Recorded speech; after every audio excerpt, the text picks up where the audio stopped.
पिछले टर्न पे अपन लोगों ने क्रॉस प्रोडक्ट पूरा पढ़ लिया था और क्रॉस प्रोडक्ट की बारे में काफी सारी बातें जान ली थी। उसकी मदद से अपन ने दो प्लेन्स के बीच में एंगल निकालना सीखा।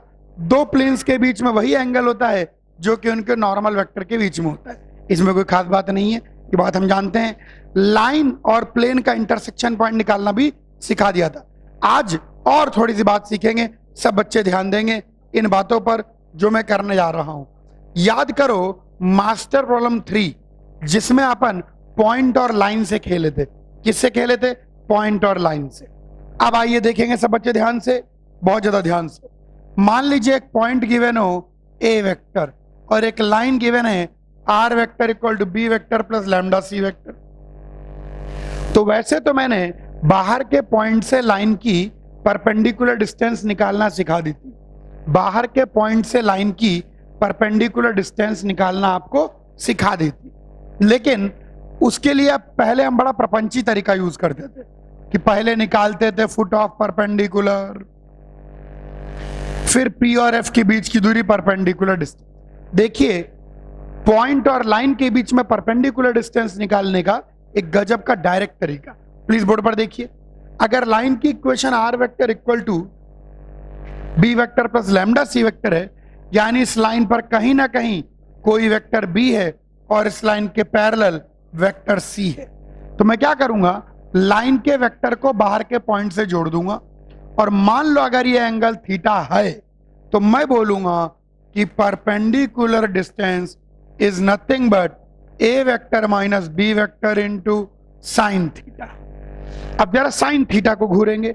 अगर आप साइन थीटा को थोड़ा सा घूरें, ज्यादा ना घूरें, तो साइन थीटा को देखिए जरा, ये किस किस के बीच का एंगल निकल के आ रहा है। साइन थीटा किस किस के बीच का एंगल, इस वेक्टर और इस वेक्टर के बीच का एंगल निकल के आ रहा है। तो अगर आप चाहें तो साइन थीटा को this cross this upon mod this भी लिख सकते हैं, यानी साइन थीटा को आप लिख सकते हैं, ध्यान से देखिए साइन थीटा को मैं कैसे लिखने जा रहा हूं, this A vector minus B vector cross this C vector whole upon mod of A vector minus B vector गड़बड़ गड़बड़ गड़बड़ गड़बड़ into modulus of C vector. ये लिख दिया।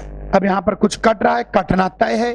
ए वेक्टर माइनस बी वेक्टर से कट जाएगा और सी वेक्टर को सी वेक्टर के मैग्नीट्यूड से डिवाइड कर दोगे तो A vector minus B vector cross C to P. ये लीजिए परपेंडिकुलर डिस्टेंस निकालने का डायरेक्ट तरीका। बाहर के पॉइंट को लाइन के पॉइंट से जोड़ो, उसका क्रॉस ले लो लाइन की डायरेक्शन की टोपी के साथ, उसका क्रॉस ले लो लाइन की डायरेक्शन की टोपी के साथ, मिल गया आपको परपेंडिकुलर डिस्टेंस। बिल्कुल ध्यान सुने, क्रॉस ले लो लाइन की डायरेक्शन की टोपी के साथ, तो मिल गया परपेंडिकुलर डिस्टेंस। तो ये हो गया डायरेक्ट तरीका। अगर बाहर का पॉइंट गिवन है और लाइन गिवन है तो बिना फुट ऑफ परपेंडिकुलर निकाले सीधे परपेंडिकुलर डिस्टेंस निकालने का तरीका। इस फॉर्मूले का एक फायदा क्या है, अगर हम चाहें तो इस फॉर्मूले का यूज कर सकते हैं दो पैरेलल लाइंस के बीच में दूरी निकालने के लिए, distance between two parallel line. मान लीजिए एक पैरेलल लाइन की इक्वेशन है A vector plus lambda B vector और मान लीजिए दूसरे पैरेलल लाइन की इक्वेशन है C vector plus mu D vector. ये दो पैरेलल लाइन की इक्वेशन है, तो इस लाइन पर कहीं ना कहीं कोई वेक्टर ए है और ये लाइन किसके पैरेलल है, बी वेक्टर के। इस लाइन पर कहीं ना कहीं कोई वेक्टर बी है, सी है और ये लाइन किसके पैरेलल है, डी वेक्टर के। और चूंकि दोनों लाइंस पैरेलल हैं तो ये बी वेक्टर भी पैरेलल टू डी वेक्टर होगा, यानी B vector will be basically some lambda times D vector. अब देखिए आपको दो पैरेलल लाइंस के बीच में दूरी निकालनी है, बहुत आसान है। इन दोनों पैरेलल लाइंस के बीच की दूरी देखिए चुटकुला होने जा रहा है, धीरे से हंसेंगे ऐसे ऐसे हंसना है। अब सुनेंगे ध्यान से, सी वेक्टर और ए वेक्टर। अब देखो बेटा केवल मैं हंसूंगा, सुनो। अरे कोई स्केलर की कमी धरी है क्या? अरे पृथ्वी लोक पर कोई स्केलर कमी धरी है क्या? के कर लो, के कर लो। चलो अब सुने ध्यान से, इसको जोड़ दो, ठीक है भाई। इस लाइन पर किसी भी पॉइंट से जो इस लाइन की परपेंडिकुलर डिस्टेंस होगी वही दोनों पैरेलल लाइंस के बीच में दूरी होगी। इस लाइन पर किसी भी पॉइंट से जो इस लाइन की परपेंडिकुलर डिस्टेंस दूरी होगी वही दोनों पैरेलल लाइंस के बीच की दूरी होगी। तो बस ये परपेंडिकुलर डिस्टेंस, या डायरेक्टली आप कह सकते हैं distance between parallel lines will be A vector minus C vector cross B टोपी। चाहे बी टोपी के साथ क्रॉस लें चाहे डी टोपी के साथ क्रॉस लें, कोई फर्क नहीं पड़ता। इस लाइन का पॉइंट माइनस इस लाइन का पॉइंट क्रॉस, या तो इस डायरेक्शन की टोपी के साथ या इस लाइन के पैरेलल वेक्टर की टोपी के साथ। तो दो पैरेलल लाइंस के बीच में दूरी निकालना हमारे लिए कितना ज्यादा आसान है, कितना लल्लू है। इस लाइन पर एक पॉइंट माइनस इस लाइन पर पॉइंट, इस वेक्टर का क्रॉस किसी भी लाइन के पैरेलल वेक्टर की टोपी के साथ। कॉपी कर ले, फोटो खींच लो जल्दी से। चलिए पीएनसी के भी अपलोड कर दो जल्दी से। बहुत जल्दी बहुत जल्दी ना, अब रुक जाओ, अब पहले तुम इधर देखो। अच्छा, अब मैं आप लोगों से कह रहा था कि स्क्यू लाइंस, मास्टर प्रॉब्लम 1 कर ली, मास्टर प्रॉब्लम 2 कर ली, 3 कर ली, 4 कर ली, वक्त आ चुका है MP5 मास्टर प्रॉब्लम 5 का। पांचवी मास्टर प्रॉब्लम, पांचवी मास्टर प्रॉब्लम अपन निकालने जा रहे हैं shortest distance between to skew lines, दो स्क्यू लाइंस के बीच में शॉर्टेस्ट डिस्टेंस। अब थोड़ा सा आपको समझाना पड़ेगा क्योंकि ये 3D है, तो मुझे पेनों की जरूरत पड़ेगी। क्या मेरी टेबल पर पेनें पड़ी हुई हैं? हाँ, टेबल पर पेनें हैं। अब सब बच्चे थोड़ा ध्यान देंगे जो बात मैं समझाऊंगा, क्योंकि ये बोर्ड तो 2D है, वैसे चाहे तो अपन इसे 3D भी कनेक्ट कर सकते हैं, लेकिन जान दो कभी और समझा देंगे। सुनो ध्यान से, ये एक लाइन है, ये दो लाइंस हैं और ये दोनों स्क्यू हैं। एक लाइन की इक्वेशन है A vector plus lambda B vector, और दूसरे की इक्वेशन है C vector plus mu D vector. ये R vector equal to A vector plus lambda B vector and R vector equal to C vector plus mu D vector. थोड़ा समझो, जब मैं application of derivative पढ़ा रहा था उसके लास्ट में हमने मैक्सिमा मिनिमा पढ़ाया था, तो एक इंपॉर्टेंट कंसेप्ट बताया था, किसी भी दो ज्योमेट्री के बीच में जो मिनिमम डिस्टेंस आएगी वो उनके कॉमन नॉर्मल के अलोंग आएगी। वो एक ऐसी लाइन के अलोंग आएगी जो दोनों कर्व को परपेंडिकुलर हो। अब मेरे हाथों को ध्यान से देखेंगे और हाथों के साथ साथ पेनों को भी देखेंगे। सोचो, ये दो स्क्यू लाइंस हैं, थोड़ा 3D में समझने की चेष्टा करो। ऐसे ये दो स्क्यू लाइंस हैं, ये लाइन कुछ ऐसी इनफाइनाइट है, हल्का हल्का दिख रहा होगा मेरे ख्याल से, है ना, आपको भी 2D में ऐसे दिख रहा होगा। और ये लाइन, हाँ सही दिख रहा होगा, और ये लाइन ऐसी इनफाइनाइट है। अब इन दो लाइन क्या है कि इसको फिर अपन यहां प्लॉट करेंगे, 2D में सब बर्बाद हो जाता है। तो ये दो लाइंस हैं, ऐसे स्क्यू लाइंस हैं, ध्यान देखिए, ये ऐसे इनफाइनाइट, ये ऐसे इनफाइनाइट। तो इनके बीच में हम न्यूनतम दूरी, मिनिमम दूरी निकालना चाहते हैं। तो दो रेखाओं के बीच में त्रिआयाम यानी 3 डायमेंशन, सदिश का मतलब वेक्टर होता है। दो रेखाओं के बीच में, दो त्रिआयामी रेखाओं के बीच में न्यूनतम दूरी परस्पर लंबवत रेखा के अनुपात में आएगी। कहने का मतलब जाने दो, दो लाइंस के बीच में जो मिनिमम डिस्टेंस आएगी, परस्पर मतलब म्यूचुअली, यानी एक ऐसी लाइन के अलोंग आएगी जो दोनों को परपेंडिकुलर होगा। ये देखिए, तो 3D में इमेजिन करें, एक ऐसी लाइन होगी जो इसके भी परपेंडिकुलर होगी और यहां इसके भी परपेंडिकुलर होगी। तो यही वो दो पॉइंट होंगे जो मिनिमम दूरी पर होंगे और इनके बीच की दूरी ही मिनिमम होगी। इन दो के, अरे ध्यान सुनो इधर, ये दो स्क्यू लाइंस हैं, इन दो स्क्यू लाइंस के बीच में जो मिनिमम दूरी आएगी वो ऐसे दो पॉइंट के बीच में आएगी जिनको अगर हम जोड़ दें तो वो इन दोनों के परपेंडिकुलर हो जाएगी। कुछ ऐसे, इसके भी परपेंडिकुलर और इसके भी परपेंडिकुलर। अब थोड़ा इमेजिनेशन का यूज करें। वैसे तो आप लोग पता नहीं क्या क्या इमेजिन कर लेते हैं, बस गणित में कुछ नहीं होता आप लोगों से।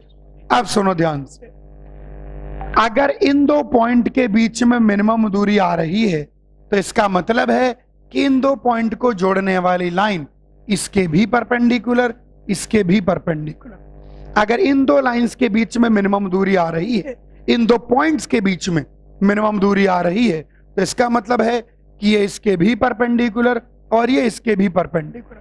जिन दो पॉइंट्स के बीच में मिनिमम दूरी आएगी, उन दो पॉइंट्स को जोड़ने वाली लाइन इस लाइन के भी परपेंडिकुलर होगी और इस लाइन के भी परपेंडिकुलर होगी, क्योंकि दो ज्योमेट्री के बीच में जो मिनिमम डिस्टेंस ऑकर करता है वो कॉमन नॉर्मल के अलॉन्ग ऑकर करता है। ये समझ जाइए। अब सुनिए ध्यान से। अब मेरे मन में बहुत विचार आ चुके हैं, मैं अब बहुत ज्यादा इंटरेस्टेड हूं मिनिमम दूरी वाले पॉइंट को निकालने में, ए और बी भी निकालना चाहता हूं और साथ में ये शॉर्टेस्ट डिस्टेंस भी निकालना चाहता हूं। अब मेरी बात को सुनेंगे ध्यान से। इस लाइन पर कहीं ना कहीं कोई पॉइंट ए वेक्टर है और ये लाइन बी वेक्टर के पैरेलल है, और इस लाइन पर कहीं ना कहीं कोई पॉइंट सी वेक्टर है और ये डी वेक्टर के पैरेलल है। ये लीजिए, अब सुनेंगे ध्यान से मेरी बात को। इन दोनों पॉइंटों को जोड़ के एक वेक्टर बना दो। अब ये जो लाइन है, सुने, ये जो लाइन है ये बी वेक्टर के भी परपेंडिकुलर और डी वेक्टर के भी परपेंडिकुलर, दो वेक्टरों के परपेंडिकुलर, यानी ये लाइन किसके पैरेलल होगी? बी क्रॉस डी के। दो वेक्टरों के परपेंडिकुलर क्या होता है? उनका क्रॉस। तो ये लाइन यानी minimum distance occurs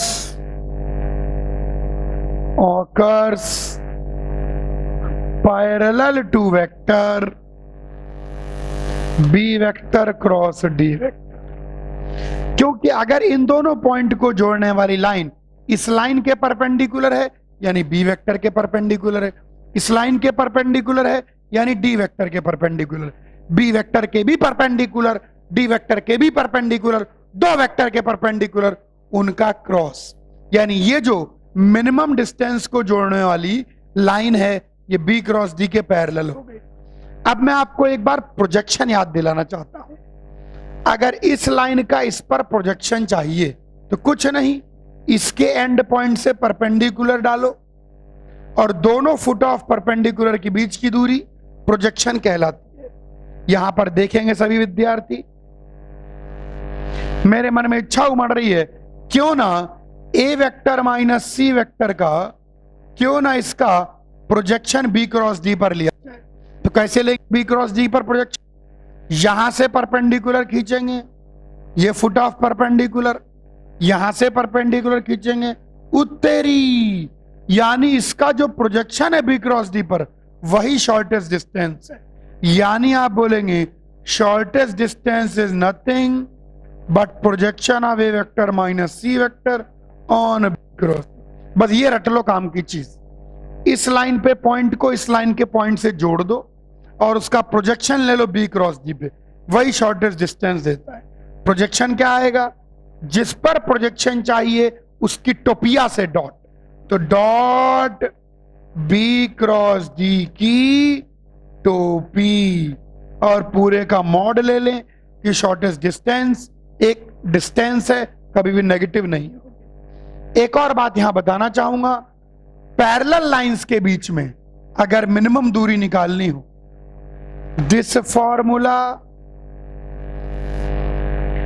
can not be used to find minimum distance between two parallel lines. ध्यान रखना, क्योंकि बी और डी पैरेलल है तो बी क्रॉस डी ही जीरो हो जाएगा।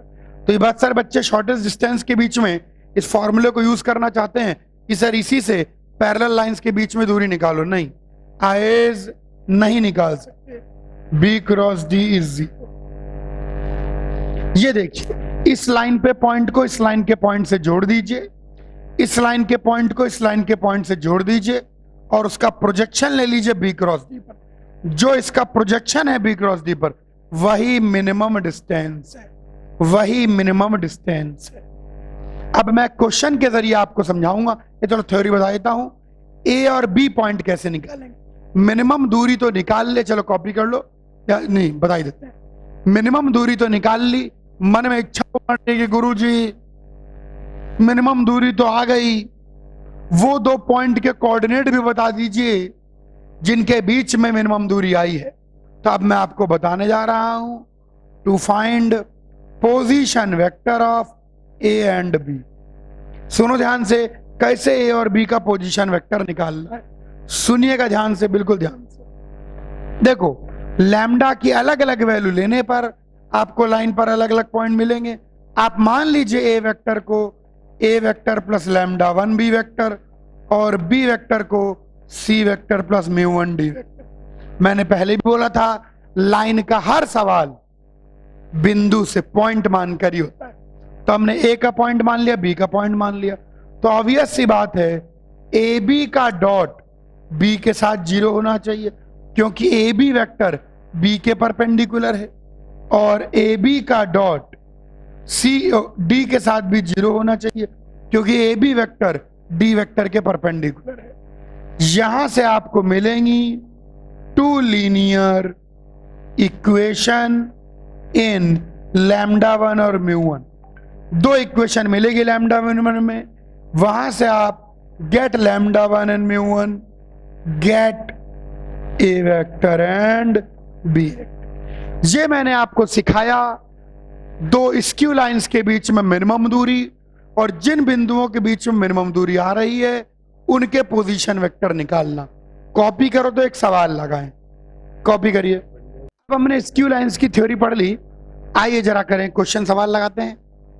क्वेश्चन कहता है फाइंड एस डी का मतलब शॉर्टेस्ट डिस्टेंस बिटवीन लाइंस, और लाइंस भी दे रखे हैं बड़ी सुंदर सी, 17 आई कैप, एकदम डर सा लग जाता है, -9 जे कैप प्लस 9 के कैप प्लस लैम्डा टाइम्स 3 आई कैप प्लस जे कैप प्लस 5 के कैप। और दूसरी लाइन है 15 आई कैप, भयग्रस्त कर देने वाली इक्वेशन है, -8 जे कैप माइनस के कैप प्लस म्यू टाइम्स 4 आई कैप प्लस 3 जे कैप। एक बार मैं चेक कर लूं, 17 - 9 9, 3 1 5 सही है, और 15 - 8 और -1 सही है, 4 आई कैप 3 जे कैप बिल्कुल सही। आइए चलो, find shortest distance between lines is also find, बोलो मेरे बच्चे। फाइंड करने के लिए पहले हमें ये भी देखना पड़ेगा ना पैरेलल। बेटा तुम पढ़ाई पे ध्यान दो, स्क्यू हैं दोनों लाइनें। Also find the points between which, हाँ बेटा कुछ बच्चे तो ऐसे हैं कि अपनी शादी का कार्ड बांटते हैं, फिर अपनी शादी में पहुंचते नहीं हैं, फिर पिताजी बाद में झापड़ मार के पूछते हैं क्यों नहीं पहुंचा, तो बोला पिताजी मुझे तो कार्ड मिला ही नहीं था। अबे तेरी शादी का कार्ड था, ये स्क्यू ही है सर। एग्जाम में तो चेक करना। अरे अभी तो पढ़ा रहा हूं यार, तुम इधर ध्यान दो। Also find the points between which, 0 आ जाएगा ना, ये देखो बस बस मेरे बच्चे, बस छोटे दिमाग पे तो बोझ मत लो।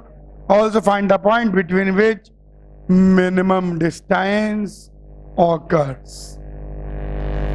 हाँ चलिए चलिए चलिए, फिलहाल तो आप करना चाहते हैं क्या? करिए, 2 मिनट लगाइए, 2 मिनट लगाइए। आइए इस क्वेश्चन को करते हैं, देखें क्वेश्चन कैसे होगा। सबसे पहले शॉर्टेस्ट डिस्टेंस निकालेंगे और फिर पॉइंट निकालेंगे। पॉइंट निकालना जैसा बर्बाद काम है, शॉर्टेस्ट डिस्टेंस आराम से आता है।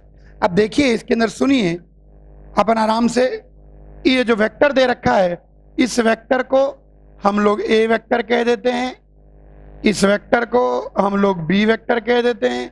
ए वेक्टर पहली लाइन पर पॉइंट हो गया, इस वेक्टर को हम लोग सी वेक्टर कह देते हैं, और इस वेक्टर को हम लोग डी वेक्टर कह देते हैं। उससे क्या लिखने में थोड़ी आसानी होगी, और इसका कोई विशेष प्रयोजन नहीं है। अब सुनेंगे सब बच्चे बहुत ज्यादा ध्यान से, A vector B vector C vector D vector. अब सुनो ध्यान से, सबसे पहले हम A vector minus C vector निकाल लेते हैं। तो ए वेक्टर 17 में से 15 गया, 2 आई कैप, -9 + 8 माइनस जे कैप प्लस 10 के कैप। ये हमारा ए वेक्टर माइनस सी वेक्टर आ गया। आइए अब बी क्रॉस डी वेक्टर निकाल लें। आई कैप जे कैप के कैप 315 और यहां पर 430, तो ये हमारे पास आ गया। तो आई कैप इंटू -15 माइनस जे कैप इंटू -20 प्लस के कैप इंटू 3 तिरका 9 5। अब चाहे तो कॉमन फैक्टर यहां से उड़ा दें, कोई फर्क नहीं पड़ता है, क्योंकि अपन प्रोजेक्शन केवल डायरेक्शन पर लेते हैं। 2j cap plus 5k cap, ठीक है ना। वैसे भी आप जब इसका मॉड से डिवाइड करेंगे तो ये वैसे भी कट जाएगा। चलिए अच्छा, अब सब बच्चे ध्यान देंगे, बल्कि यहां से 5 को कॉमन ले लें, -5 ही कॉमन ले लें, तो -5 कॉमन लेंगे, 3i cap -4j cap -k cap. आइए अब यहां पर सबसे पहले मैं b क्रॉस d की टोपी वेक्टर बनाऊंगा, ताकि b क्रॉस d को उसके मैग्नीट्यूड से डिवाइड कर दो। जब b क्रॉस d को मैग्नीट्यूड से डिवाइड करेंगे तो 3i cap -4k cap -4j cap, यहाँ गलत लिखा हुआ है, हाँ उसको j कैप कर लें। 1 मिनट रुक जाएं। कौन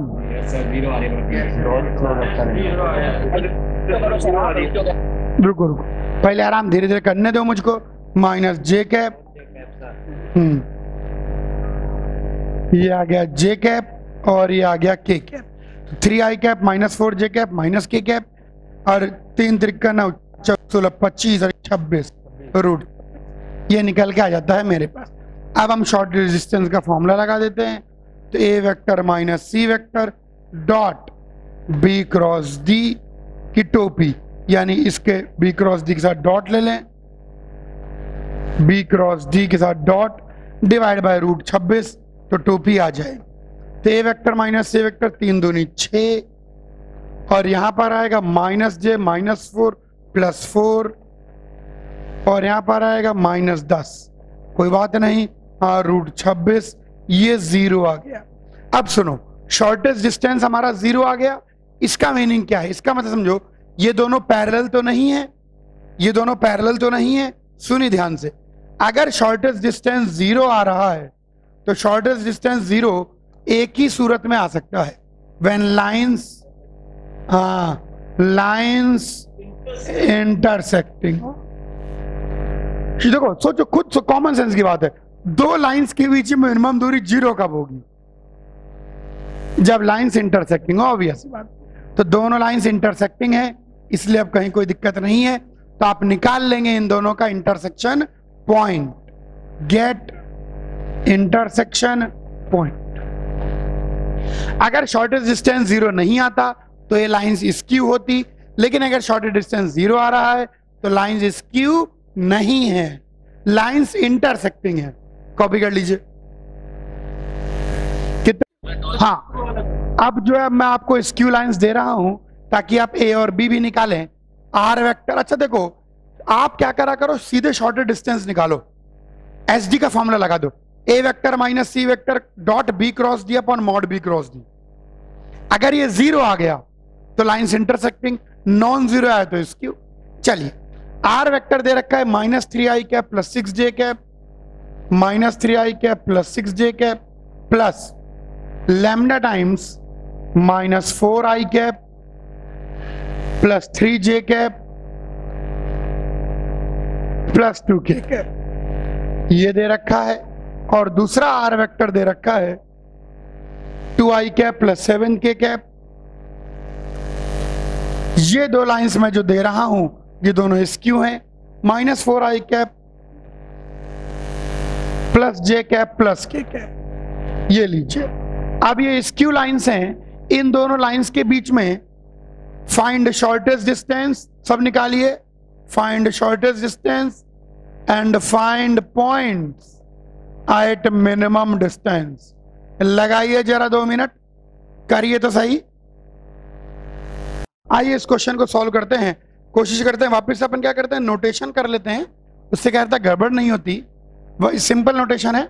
इस वेक्टर को अपन ए वेक्टर कह देते हैं, इस वेक्टर को अपन अपना बी वेक्टर कह देते हैं, इस वेक्टर को अपन अपना सी वेक्टर कह देते हैं, इस वेक्टर को अपन अपना डी वेक्टर कह देते हैं। ऐसा कहने से क्या गड़बड़ नहीं होती और इसका कोई बहुत यूज है नहीं। अब आइए सबसे पहले हम लोग ए वेक्टर -c वेक्टर निकाल लेते हैं। तो -3 आई कैप, -2 आई कैप, -5 आई कैप, 6 जे कैप, तो 6 जे कैप हो जाएगा और -7 के कैप हो जाएगा। अब हम लोग यहाँ कोने में बी क्रॉस डी निकाल लेते हैं, आई कैप, जे कैप, के कैप। बी क्रॉस डी की बात करें तो -4 3 2 -4 1 1, तो ये निकल के आ रहा है मेरे पास। आई कैप का कोएफिशिएंट अगर 3 1 आ जाएगा, माइनस जे कैप आ जाएगा -4 + 8 4 आ जाएगा, प्लस के कैप के कोएफिशिएंट की बात करें तो -4 + 12 8 आ जाएगा। तो इस बार कॉमन फैक्टर भी नहीं आया, आई कैप -4 जे कैप + 8 के कैप, तो बी क्रॉस डी आ गया। तो अगर शॉर्टेस्ट डिस्टेंस की बात करें तो A vector minus C vector dot B cross D की टोपी, यानी B cross D divide by उसका मैग्नीट्यूड, ये निकल के आ गया। इसका मैग्नीट्यूड निकाल लें, 8 8 64, 4 चौक 16 और 1, तो 6 4 10, 1 11, 6 7 8 81। तो इसका मैग्नीट्यूड तो सही आ रहा है बी क्रॉस डी का, कितना आ रहा है मैग्नीट्यूड? चलो तो 9 आ गया, तो यानी अलग से हम लिख लेते हैं, बाद में भी जरूरत पड़ेगी। बी क्रॉस डी का जो मैग्नीट्यूड है सुंदर सुशील 9। A vector minus C vector I F -5 × 1 -5 आ जाएगा, 6 4 -24 आ जाएगा, -7 8 -56 आ जाएगा, होल अपॉन 9। तो मॉड लगा लें, कुछ कर नहीं सकते बहुत ज्यादा। तो 56 50 60 70 80 85 85/9 निकल के आता है। तो शॉर्टेस्ट डिस्टेंस चूंकि 0 नहीं आई है, इसका मतलब है कि ये लाइंस स्क्यू हैं और इनके बीच में न्यूनतम दूरी ये है। चलिए, तो न्यूनतम दूरी की बात हो गई। अब देखिए इनके बीच में हम पॉइंट्स कैसे निकालते हैं। मतलब मैं तो क्या करता हूं, मैं तो शुरू से ही पॉइंट से ही खेल लेता हूं। आइए अपन भी शुरू से ही खेलें। ये ए पॉइंट है, ये बी पॉइंट है। पहली लाइन के जो पैरेलल वेक्टर है -4 3 2, तो -4 आई कैप + 3 जे कैप + 2 के कैप। अरे दूसरी लाइन के पैरेलल वेक्टर, इस वेक्टर को अपन ने बी वेक्टर बोला है। दूसरी लाइन के -4 1 1, तो इस वेक्टर के सी डी वेक्टर बोला है। -4 आई कैप + जे कैप + के कैप। अब ये कहानी तो देखो लंबी चौड़ी होगी, अब कर नहीं सकते। ए पॉइंट को अगर अपन देखें, लाइन को अगर अपन देखें, तो आई कैप कितना आ रहा है? -3 -4 लैम्डा। ए पॉइंट को अगर आप देखोगे तो ए पॉइंट निकल के आएगा -3 -4 lambda, comma 6 + 3 lambda, comma 2 lambda. ये तुम्हारे पास ए पॉइंट निकल के आ गया। अगर बी पॉइंट तुम निकालना चाहते हो तो बी पॉइंट भी लिख लीजिए, 2 आई कैप -4 आई कैप, तो 2 -4 म्यू, कॉमा जे कैप तो केवल म्यू हो जाएगा, कॉमा के कैप की बात करें तो 7 + म्यू। चलिए, ये हमारे पास ए और बी वेक्टर ऐसे निकल के आएंगे। घिसोड़ तो है ही, और कोई चारा नहीं है, यही तरीका है। ए बी वेक्टर, हाँ अरे जो थोड़ा सा मैं कर लेता हूं। ए बी वेक्टर की बात करें तो 2 -4 म्यू माइनस दिस, तो 5 -4 म्यू + 4 लैम्डा, और म्यू -6 -3 लैम्डा, और 7 + म्यू -2 लैम्डा। तो आइए एक बार हम बोलेंगे ए बी का डॉट बी के साथ 0 होना चाहिए। तो -4 × दिस, तो -20 + 16 mu -16 lambda, 3 × this + 3 mu -18 -9 lambda, 2 × this +14 + 2 mu -4 lambda. एक इक्वेशन ये बनी। अभी बाद में देखें क्या करते हैं। ए बी डॉट सी को 0 करें तो -4 × दिस -20 + 16 म्यू -16 लैम्डा, जे और के साइड आ जाएंगे, plus mu -6 -3 lambda +7 + mu -2 lambda. ये 2 लीनियर इक्वेशन हर बार बनेगी। 2 linear equations, 2 variables, solve and get. हमको बता देंगे। हाँ, आंसर की नहीं है मेरे पास की लैम्डा एंड म्यू। कोई बात नहीं, थोड़ा अपने पर कॉन्फिडेंस भी रखें। Linear equation in two variable में भी कॉन्फिडेंस नहीं आ रहा, लैम्डा और म्यू की वैल्यू आ जाएगी। कोई बात नहीं, मुझे नहीं पता। लैम्डा की वैल्यू यहां रख दोगे तो ए पॉइंट, म्यू की वैल्यू यहां रख दोगे बी पॉइंट। ये हो गया पूरा क्वेश्चन, कॉपी कर लो। हाँ, तो अपन ने क्रॉस प्रोडक्ट देख लिया, क्रॉस प्रोडक्ट की बहुत सारी एप्लीकेशन देख ली और क्रॉस प्रोडक्ट के बारे में काफी सारी जानकारी भी हासिल कर। अब दो वेक्टर के साथ तो भैया डॉट प्रोडक्ट और क्रॉस प्रोडक्ट ही होता है। तो अब हम बात करेंगे ट्रिपल प्रोडक्ट। सबसे पहले हम लोग बात करेंगे scalar triple product. Scalar triple product नाम से ही समझ जाइए, नाम से समझ जाइए ट्रिपल प्रोडक्ट मतलब तीन वेक्टर को मल्टीप्लाई करना है और ऐसे मल्टीप्लाई करना है कि आउटपुट स्केलर आ जाए। तीन वेक्टर को मल्टीप्लाई करना है और ऐसे मल्टीप्लाई करना है कि आउटपुट स्केलर आ जाए। बोर्ड पर देके खुद सोचो, तीन वेक्टर को मल्टीप्लाई करना चाहते हैं और ऐसे मल्टीप्लाई करना चाहते हैं कि आउटपुट स्केलर आ जाए। तो एक बार एक बच्चा था क्लास में, बोला अरे गुरुजी बहुत आसान है, A dot B dot C कर लो। देखो ये नॉनसेंस है, क्योंकि ए डॉट बी अपने आप में स्केलर हो जाएगा, फिर स्केलर और वेक्टर का डॉट नहीं हो सकता। ध्यान देना, अब इस तीन वेक्टर को ऐसे मल्टीप्लाई करें कि आउटपुट स्केलर आए तो वो होगा ए क्रॉस बी डॉट सी। अब देखो ए क्रॉस बी एक वेक्टर निकल के आएगा और वेक्टर का वेक्टर के साथ फाइनली डॉट लेंगे तो अपने को मिलेगी स्केलर क्वांटिटी ए क्रॉस बी डॉट सी। इसे कहते हैं स्केलर ट्रिपल प्रोडक्ट, या शॉर्ट फॉर्म में एसटीपी, स्केलर ट्रिपल प्रोडक्ट। आइए बात करें ए क्रॉस बी डॉट सी के बारे में। सबसे खास बात यही है कि इसमें ब्रैकेट लगाने की कोई जरूरत नहीं है। अब आप बोलोगे गुरुजी ब्रैकेट क्यों नहीं लगाओ? क्योंकि मेरे बच्चे पहले तुम ए क्रॉस बी ही करोगे। क्यों? क्योंकि अगर तुमने बी डॉट सी पहले कर दिया तो ये स्केलर हो जाएगा और स्केलर का क्रॉस वेक्टर के साथ नहीं हो सकता। डॉट प्रोडक्ट, हाँ डॉट प्रोडक्ट भी दो वेक्टर का होगा, क्रॉस प्रोडक्ट भी दो वेक्टर का होगा। तो यहां पर ये ब्रैकेट लगाने की कोई जरूरत नहीं होती, इसको सीधे ऐसे ए क्रॉस बी डॉट सी लिखते हैं। क्योंकि अगर ये डिफाइंड है, क्योंकि अगर इसको एग्जिस्ट करना है, क्योंकि अगर इसकी वैल्यू होनी है तो कॉमन सेंस की बात है, पहले क्रॉस फिर डॉट। ये दूसरी इंपॉर्टेंट प्रॉपर्टी पर आ जाए। ये तो हो गई इसकी डेफिनेशन। दूसरी इंपॉर्टेंट प्रॉपर्टी इतनी जबरदस्त प्रॉपर्टी है कि भी आप सुनेंगे मतलब क्या बताऊं। क्रॉस और डॉट की पोजीशन बेमानी होती है। जो value A cross B dot C की आएगी वही value A dot B cross C की आएगी। खास बात, क्रॉस और डॉट की पोजीशन बेमानी होती है। इससे दो खतरनाक बातें निकल के सामने आती है। पहली खतरनाक बात यह सामने आती है, अगर किसी वेक्टर के अल्ली पल्ली तरफ डॉट क्रॉस है तो उसको इंटरचेंज कर सकते हो।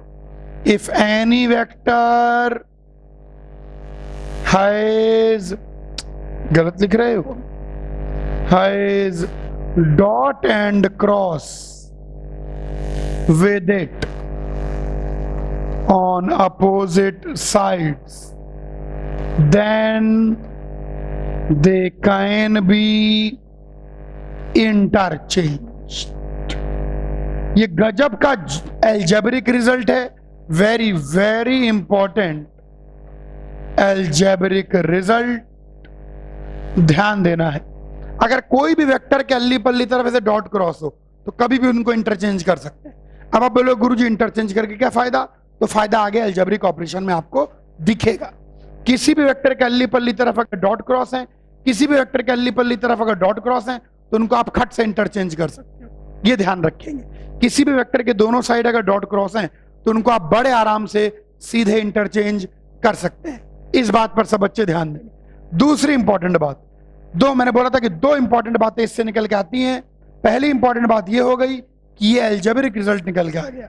दूसरी इंपॉर्टेंट बात यह है कि यार डॉट क्रॉस की पोजीशन कहीं भी लगा सकते हो, इसीलिए इसको बॉक्स एबीसी लिखा जाता है बिना डॉट क्रॉस लगाए, ताकि जब जैसी जरूरत पड़े आप इसको ए क्रॉस बी डॉट सी लिख लीजिए या इसको ए डॉट बी क्रॉस सी लिख लीजिए। इसीलिए इसका एक और नाम है बॉक्स प्रोडक्ट। चूंकि सुनो, ऑर्डर नहीं चेंज करना है, ऑर्डर नहीं चेंज करना है। ए बी सी तो ए बी सी, ऑर्डर मत चेंज करना, केवल डॉट और क्रॉस की पोजीशन चेंज होगी, वेक्टर का ऑर्डर नहीं चेंज होगा। ए बी सी, ध्यान देना इस बात को, वेक्टर का ऑर्डर नहीं चेंज होगा। चूंकि डॉट क्रॉस यूं भी लगा सकते हो, यूं भी लगा सकते हो, तो डॉट क्रॉस लगाया ही नहीं जाता, आपकी जैसी इच्छा कर लो, इसीलिए इसको बॉक्स एबीसी लिख दिया जाता है। कॉमा वॉमा कुछ नहीं होता, एक वेक्टर दूसरा वेक्टर तीसरा वेक्टर। इसका मतलब होता है कि भाई जैसे जरूरत हो आपको ए क्रॉस बी डॉट सी करके एक्सपेंड कर लीजिए, ए डॉट बी क्रॉस सी करके एक्सपेंड कर लीजिए। इसीलिए इसका एक और नाम है बॉक्स प्रोडक्ट, इसीलिए इसका एक और नाम है बॉक्स प्रोडक्ट, क्योंकि इसको बॉक्स से रिप्रेजेंट किया जाता है। ये बहुत इंपॉर्टेंट अलजेब्रिक प्रॉपर्टी है कि किसी भी वेक्टर के अल्ली पल्ली तरफ अगर डॉट क्रॉस है तो उनको कभी भी अपन इंटरचेंज कर सकते हैं, इस बात पर ध्यान देना है। अब आइए सबसे इंपॉर्टेंट प्रॉपर्टी जिससे इसकी सारी प्रॉपर्टी निकल के आएंगी, अगर वेक्टर कंपोनेंट के टर्म में पता है, मान लीजिए A vector a1 i cap plus a2 j cap plus a3 k cap है, मान लीजिए B vector b1 i cap plus b2 j cap plus b3 k cap है, और मान लीजिए C vector c1 i cap plus c2 j cap plus c3 k cap है। तो देखिए बॉक्स ABC और कुछ नहीं मेरे बच्चे, determinant of a1 a2 a3 b1 b2 b3 c1 c2 c3, ये लीजिए बॉक्स और कुछ नहीं, इस डिटरमिनेंट की वैल्यू ही निकल के आ जाएगी, बॉक्स और कुछ नहीं, इस डिटरमिनेंट की वैल्यू ही निकल के आ जाएगी। ये हो गया। अब बात को पकड़िए, जो डिटरमिनेंट की प्रॉपर्टी है उन्हीं से बॉक्स की प्रॉपर्टी आएंगी एक एक करके। पहले कॉपी करें तो मैं बताऊं, कॉपी करिए। आइए, ये तो मैंने बता दिया कि बॉक्स एबीसी की वैल्यू आती है, पर कैसे ये मैंने रोके रखा था, जानबूझ के रोके रखा था। अब मैं आपको काफी कुछ बातें बताऊंगा, उनको ध्यान देना है, सुनो ध्यान से। बॉक्स एबीसी कैसे आता है पहले मैं आपको ये समझाऊंगा, और फिर उसके बाद उस पर बेस्ड कुछ बातें बताऊंगा, और मैं चाहूंगा कि उसको आप ध्यान देंगे। देखो, बॉक्स एबीसी को अपन बड़े आराम से लिख सकते हैं ए क्रॉस बी डॉट सी या ए डॉट बी क्रॉस सी, कोई फर्क नहीं पड़ता, कुछ भी लिख लो। अगर ए क्रॉस बी की बात करें तो आई कैप जे कैप के कैप, यहां आएगा A1 A2 A3, यहां आएगा B1 B2 B3। Determinant dot C, सी कितना मेरे बच्चे, C1 आई कैप C2 जे कैप C3 के कैप, ये निकल के आ गया। अब कॉमन सेंस लगाओ, कॉमन सेंस, जब तुम इसको एक्सपेंड करोगे आई कैप इंटू समथिंग बनेगा, प्लस जे कैप इंटू समथिंग बनेगा, प्लस के कैप इंटू समथिंग बनेगा। जब इससे मल्टीप्लाई करोगे तो आई कैप की जगह C1 आ जाएगा, तो ये चीज आ जाएगी C1 C2 C3, A1 A2 A3 और B1 B2 B3। दो रो को इंटरचेंज कर दो, इनको एक बार इंटरचेंज करो, एक माइनस साइन, फिर एक और इंटरचेंज करो, एक और माइनस साइन, तो ये रीअरेंज होके A1 A2 A3 B1 B2 B3 C1 C2 C3। ये तो हो गया हैंस पार्टी। अब मेरी बात सुनो, आगे मैं जितनी प्रॉपर्टी लिखने जा रहा हूं, आगे मैं जितनी प्रॉपर्टी, जितनी बातें करने जा रहा हूं, सब यहीं से निकल के आती हैं, सब इसी बात से निकल के आती हैं। Yes, determinant. इनफैक्ट हम डिटरमिनेंट की प्रॉपर्टी से ही इसकी सारी प्रॉपर्टी निकालने वाले हैं। अब ध्यान से सुनना है, थोड़ा ध्यान सुनना है। अब देखिए ध्यान से, अब डिटरमिनेंट को मन में बसा लो और डिटरमिनेंट में सोचो। अगर किसी भी दो रो को इंटरचेंज कर दोगे तो डिटरमिनेंट के आगे माइनस साइन लग जाएगा, बस। यानी अगर बॉक्स प्रोडक्ट में किसी भी दो वेक्टर को इंटरचेंज कर दो तो आगे माइनस साइन लग जाता है। कॉमन सेंस लगाते आओ, दो रो को इंटरचेंज करना यानी दो वेक्टर को इंटरचेंज करना। क्यों ऐसा, क्यों? क्योंकि पहले वेक्टर के कंपोनेंट पहले रो में आते हैं, दूसरे वेक्टर के कंपोनेंट दूसरी रो में आते हैं, तीसरे वेक्टर के कंपोनेंट तीसरी रो में आते हैं। तो अगर आपने दो रो इंटरचेंज की तो बाहर माइनस साइन आया, तो यहां दो वेक्टर इंटरचेंज की, बाहर माइनस साइन आया। प्रॉपर्टी सुनते हैं ध्यान से, किसी भी दो वेक्टर को इंटरचेंज करने पर बाहर माइनस साइन लग जाएगा। पांचवी प्रॉपर्टी, अगर वेक्टर किसी स्केलर से मल्टीप्लाइड है, अगर वेक्टर किसी स्केलर से मल्टीप्लाइड है तो आप स्केलर को बाहर निकाल सकते हैं, जो कि डिटरमिनेंट की उस प्रॉपर्टी से प्रेरित है कि अगर एक रो में कोई फैक्टर कॉमन है तो बाहर निकाल सकते हैं। इसका कन्वर्स भी ट्रू है। Converse also true. कन्वर्स का मतलब है कि अगर स्केलर को आप बॉक्स के अंदर ले आते हैं तो केवल किसी एक वेक्टर से मल्टीप्लाई होगा। ए से मल्टीप्लाई कर लो या बी से मल्टीप्लाई कर लो या सी से, जो पसंद, मान लो सी से करना चाहते हैं तो ए वेक्टर बी वेक्टर के सी वेक्टर। जब भी स्केलर, इस बात को मैं लिखूंगा, whenever scalar goes inside box then it gets multiplied by only any one vector inside it। जब भी स्केलर अंदर ले आएंगे तो किसी, और उल्टा, एक रो में कोई चीज कॉमन हो तो बाहर निकाल सकते हो, पढ़ाया हमने। और अगर कोई स्केलर को डिटरमिनेंट के अंदर ले आते हो तो केवल किसी एक रो से मल्टीप्लाई होगा। वही वाली बात यहां पर आ गई। अब आ जाइए रो कॉलम ऑपरेशन। किसी भी रो का कोई भी मल्टीपल घटाने या जोड़ने से डिटरमिनेंट में कोई फर्क नहीं पड़ता, जहां पर भी कोई फर्क नहीं पड़ता। किसी भी एक वेक्टर का कोई भी मल्टीपल किसी भी दूसरे वेक्टर में जोड़ने घटाने से नो चेंज। जैसे मान लीजिए बी वेक्टर का डबल ए वेक्टर में जोड़ दो तो ए प्लस 2b बी वेक्टर एक ही वैल्यू है। सी वेक्टर में से बी वेक्टर का डबल घटा दो, A vector plus 2b vector B vector same है। किसी भी एक वेक्टर का कोई भी मल्टीपल दूसरे वेक्टर में घटाने जोड़ने से कोई फर्क नहीं पड़ता। एडिंग और सब्ट्रैक्टिंग एनी मल्टीपल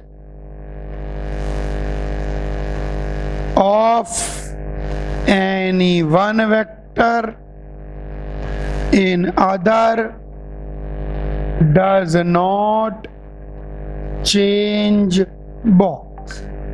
तो बॉक्स की वैल्यू में चेंज, बॉक्स का मतलब है बॉक्स की वैल्यू में कोई फर्क नहीं पड़ता। यहीं पर सातवीं प्रॉपर्टी देखें। अच्छा, दो रो अगर बराबर आ जाएं तो डिटरमिनेंट 0। इसका मतलब if any two vector equal, तो बॉक्स की वैल्यू 0। इतना ही नहीं, अगर दो रो प्रोपोर्शनल आ जाएं, प्रोपोर्शनल का मतलब मेरे बच्चे यानी a1 by b1 is same as a2 by b2 is same as a3 by b3। दो रो प्रोपोर्शनल यानी दो वेक्टर पैरेलल। अगर दो वेक्टर पैरेलल आ जाएं तो भी बॉक्स की value 0। If any two vector parallel तो भी बॉक्स की वैल्यू 0। यहां तक कॉपी करें तब मैं आगे बढ़ूंगा। कॉपी कर लीजिए, यहां से ये लिखा हुआ है, प्लीज कॉपी डाउन।